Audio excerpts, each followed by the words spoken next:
Hi, I'm Daniel Juarez, guest artist for the Wichita Falls Museum of Art at MSU, Texas. And today I'm going to give a brief demo about gouache. If you're not familiar with gouache, it's sort of a cross between watercolor and acrylic. It's also called an opaque watercolor. And if you're not familiar with the term opaque, that's just a way of saying it's that the color is thick enough to where the surface area doesn't show through. Unlike watercolor where it gets sort of watered down and you can see the paper underneath. So I chose a pattern. I just drew a little leaf and I've already done the outline. And then I've chose sort of earth tones as my color palette. So sort of keep it simple and sort of a fall theme since we're in October.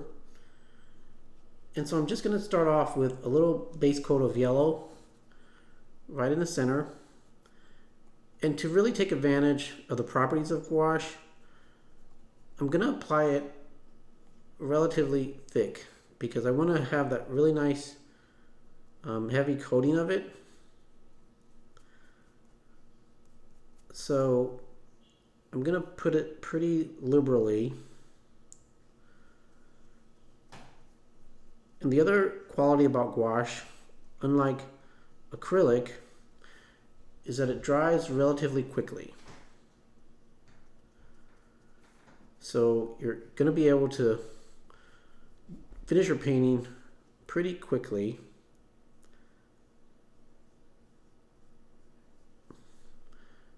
And since I'm only working with 3 basic colors, we should be done with our little demo fairly quickly. Now I don't want too much yellow, so there's no need to cover the entire surface area. I just want to get a general sort of fall-like color, so I'm just going to sort of radiate out from the center before I apply my second color. And the other quality about gouache is, although it's water-based, you can still paint over it with your second coat. Now, while it does blend very easily, and you could blend sort of with a wet brush technique, you can also do some bright brush technique, which I would show here shortly. And you'll also discover, as you're experimenting with your painting, a little bit goes a long way, so you don't really want to have to, you don't want to put a lot out of your tube. Now the interesting thing about gouache is if you've never used it before, it is water activated, so even after this portion of the paint dries, I can still go back in later, get it a little damp with my brush, and reuse it. Unlike acrylic that will dry and harden. So this may come in later if I want to go back and retouch it with this yellow pigment. So I think that's a pretty good start with my yellow. So I'm going to go ahead, just rinse out my brush here.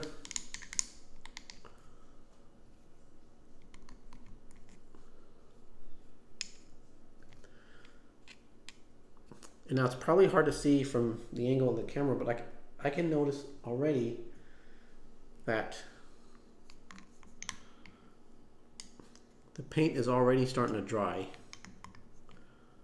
So I'm going to go ahead and get this brush dry, and I'm going to get a clean brush in the interest of time. And now I'm going to go with this sort of it's sort of another darker yellow. It's actually an orchard color. And again, you just want to apply a very little bit, even though it's reusable. You don't want to put too much on your color palette. So I'm going to go ahead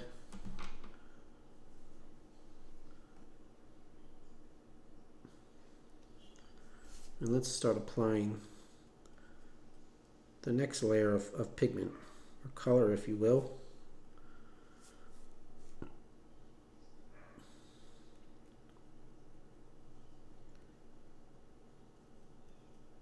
And again, you could apply quite a bit and just sort of moving around your paper. And another thing before getting started is you want to select the type of surface you're using, and because this has the property of watercolors, any watercolor paper should work, and you just want to play around with what you feel comfortable with. I'm using pretty standard watercolor paper, but this also works on canvas or any multimedia paper will work, but a finer grade of watercolor paper is probably preferred, so you can get that nice texture, and especially if you're going to be using a wet brush technique, you're going to need that extra grain on the paper and that paper weight. So keep that in mind when you're working on your project. And if you're new to gouache, maybe you might want to start small with your projects, like a nice little size as I have here. So that would give you a chance to experiment.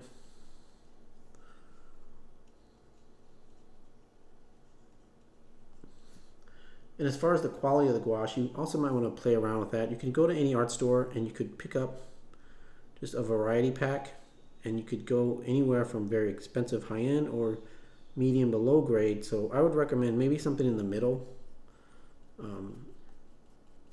because you want that sort of a good consistency. You don't want it to be too watery. And then you want a nice selection of variety, but you don't need to go like with a huge like 48 set piece if you're just starting out. So maybe if you can get something that has a nice, 12 to 16 set piece would probably do just fine if you're just starting out, if you're new to it.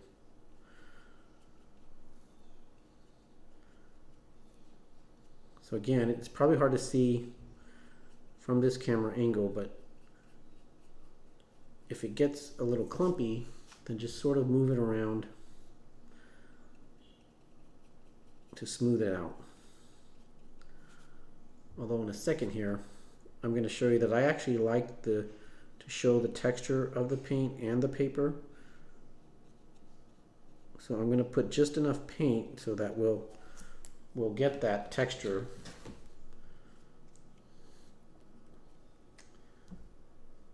And as I look at my painting, I could see that the yellow has already dried completely, which is great and it's perfect for this demonstration.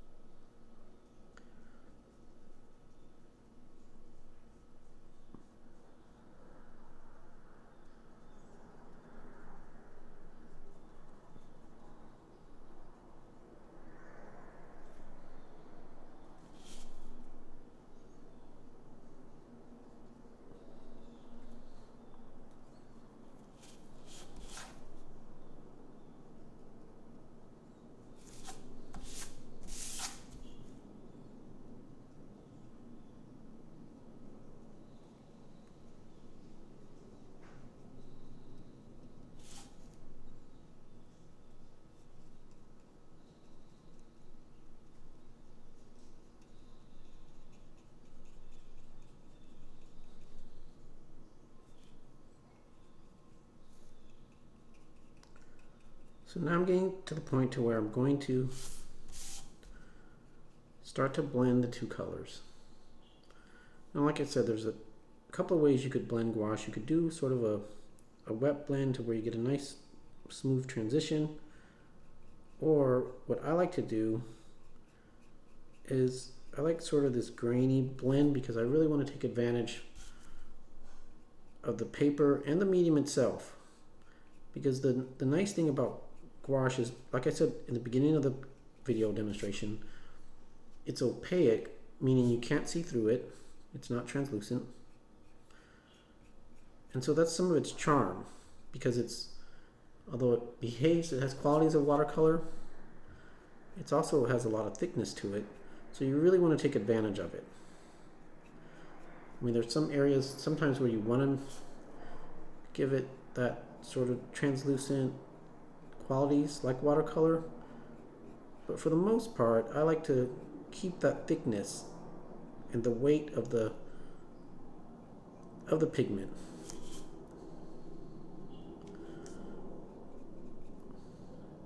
Otherwise, it would just make more sense to maybe use watercolor for if you wanted to. So I'm just going to do sort of a bright brush stroke.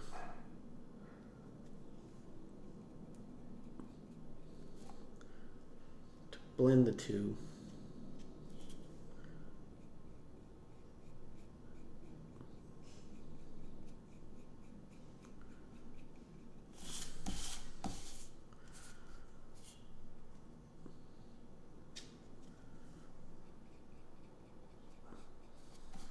And you can go in as far in as you want or as little as you want. And we'll put in more detail as we feel fit.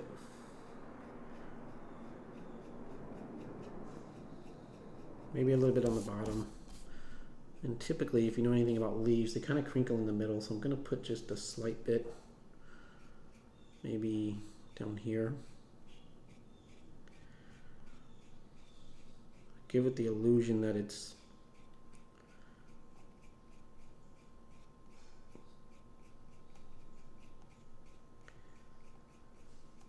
maybe a little bit on the bottom.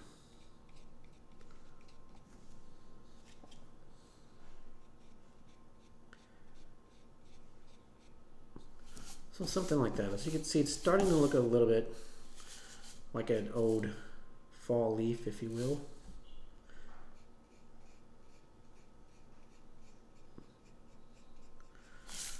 So there. So now I'm going to rinse this brush off as well as I can.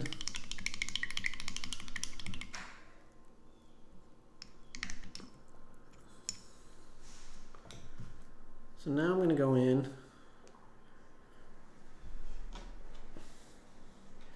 and now I'm going to take my burnt sienna and give it a little detail. And if we're lucky, the paint we just applied, which is sort of a orchard color, is already dry, which it looks like it is. So on the burnt sienna, we really just need highlights. I'm gonna just put a very little bit on my palette here, as little as I can, because I know I really don't need a whole lot.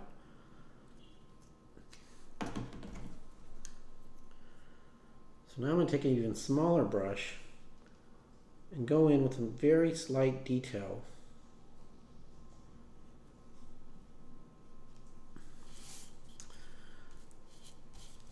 Maybe I'm just going to do sort of the edges a bit, the very tips of the leaf, as leaves kind of get a little crinkly on the top. And maybe on the sides to give a little bit of depth.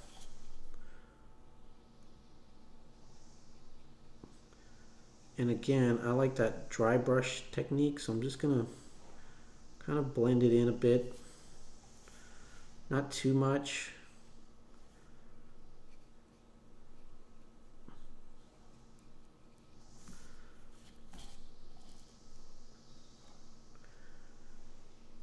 And I'm a big fan of subtlety, so I'm just going to do a little bit here and there, like maybe on the bottom. Just again, to give it a little dimension. Maybe some over here.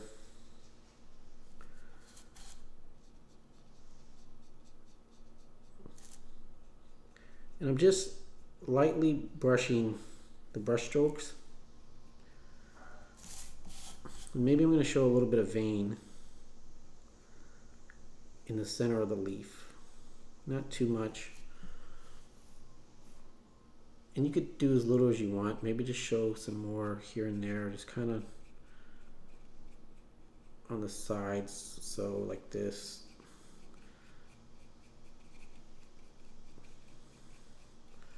Just to give it a little bit of character, as much as you want. Again, I'm big on subtleties. I don't like a whole lot of I don't like to overwork stuff, so I just kind of carefully put a few things here and there, and of course we want the stem.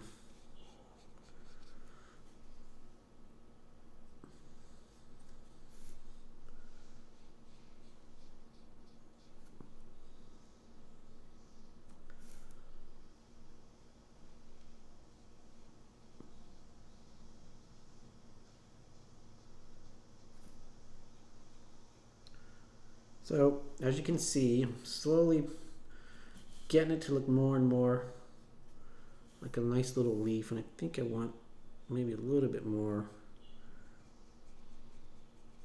of this sort of, I think I like this little,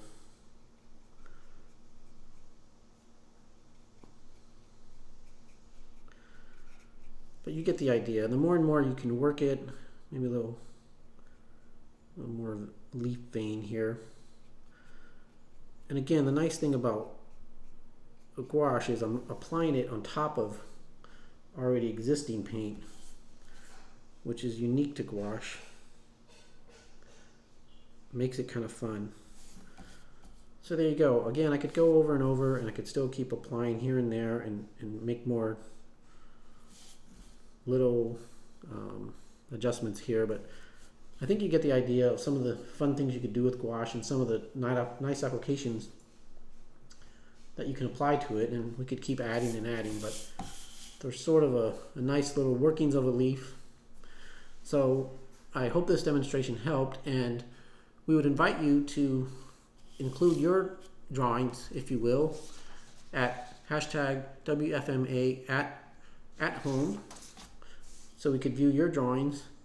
And we'd also invite you to check out some of the museum's new exhibits that are coming up, such as Color and Art, which will be held through October 24th through January 30th. So thank you for watching, and I hope this was helpful, and hope to see you again.